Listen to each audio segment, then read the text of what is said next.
చిత్తూరు జిల్లా కార్వేటి నగరం మండల కేంద్రంలోని హిందూ ముస్లిం కళ్యాణ మండపంలో నిర్వహించిన మినీ మహానాడు కార్యక్రమంలో గంగాధర నెల్లూరు ఎమ్మెల్యే ప్రభుత్వ విప్ డాక్టర్ విఎం థామస్ పాల్గొన్నారు. ఈ సందర్భంగా ఆయన పార్టీ జెండాను ఆవిష్కరించి టీడీపీ వ్యవస్థాపకుడు నందమూరి తారక రామారావు చిత్రపటానికి పూలమాల వేసి నివాళులర్పించారు. అనంతరం జరిగిన సమావేశంలో మాట్లాడిన డాక్టర్ థామస్ రానున్న సంస్థాగత ఎన్నికల్లో టీడీపీ విజయానికి నాయకులు కార్యకర్తలు ఐకమత్యంతో పనిచేయాలని పిలుపునిచ్చారు.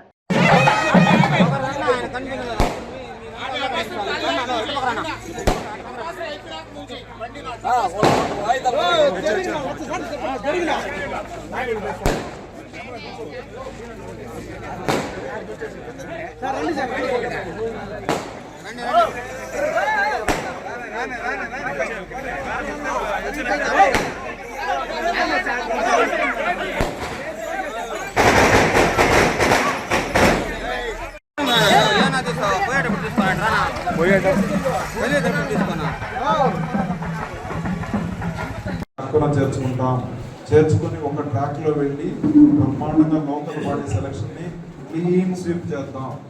ఇదే మనకు మనసులో ఉండాలి.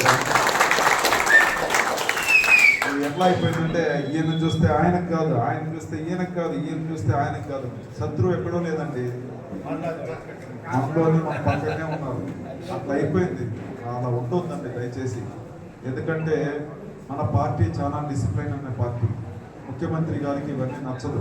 సో కాబట్టి మనందరూ కూడా కలిసికట్టుగా పనిచేసి పోదాం.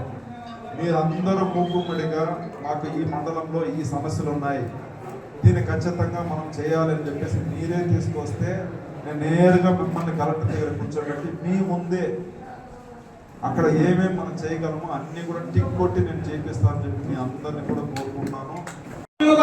మనం ఈ మహానాడు ప్రోగ్రాముని ఒకసారి సంవత్సరానికి ఒకసారి పండగ వాతావరణం చేసుకుంటూ మన మహానుభావుడు తిండి నీళ్లు గుడ్డ అనే నినాదంతో ఎప్పుడైతే ముందుకు పోయినాడో ఆ సిద్ధాంతాన్ని కంటిన్యూగా మనం చేస్తానే ఉన్నాం. ఈ ప్రోగ్రామ్ సంవత్సరం అయ్యా మనం ప్రజల నుండి విముక్తి పొందినామంటే ఎందుకంటే మహానుభావుడు ఎన్టీ రామారావు గారు పెట్టిన పార్టీ. ఆ రోజుల్లో కాంగ్రెస్ పార్టీలో ఉండి సమస్యలు ఎదుర్కొని చాలా వరకు ఇబ్బందులు దగ్గర సుమారు అంటే కూడా 80 లక్షల వరకు వచ్చింది.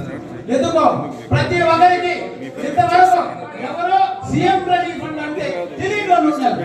ఈ రోజు ప్రతి విలేజ్ లో మాకు సీఎం రిలీఫ్ ఫండ్ వచ్చిందని ప్రతి విలేజ్ లో చెప్పుకుంటారు. ఆ కీర్తి ఎవరికైనా ఉందంటే మన ఎమ్మెల్యే గారికి ఉంది. ఎందుకంటే ఎవరు ఎత్తపోయినా ఏ ఇబ్బందుల్లో ఉన్నా